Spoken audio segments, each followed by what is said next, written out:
गांव और छोटी बिल्ली। एक छोटा सा गांव था जिसका नाम था चंद्रागर।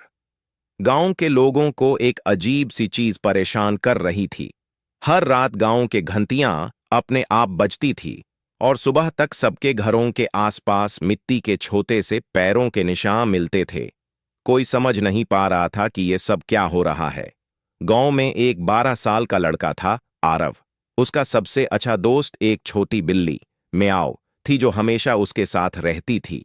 आरव बहुत तेज दिमाग का था और हमेशा कुछ नया जानने और समझने की कोशिश करता था। जब गांवों के लोग डर के मारे चुप हो गए, आरव ने डिसाइड किया कि वो इस रहस्य का पता लगा कर ही रहेगा।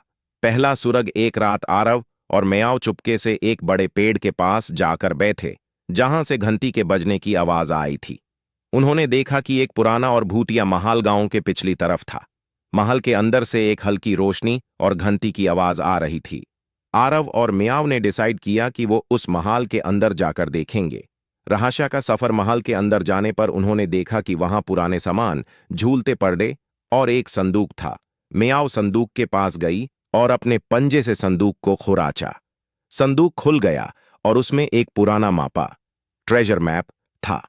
मापा में लिखा था, जिसे सच्चाई और हिम्मत का सहारा मिलेगा वही इस रहस्य को समझ पाएगा। माजे का दरवाजा। मापा आरव और म्याऊ को एक माजे तक ले गया जो महल के नीचे था।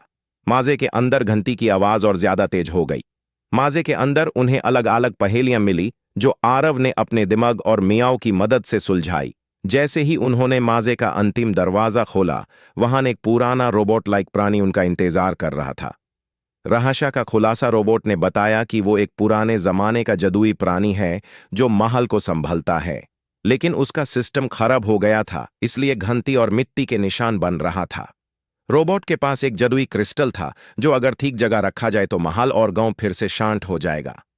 आरव और म्याऊ ने क्रिस्टल को ठीक जगह रखा और सिस्टम को रिपेयर किया।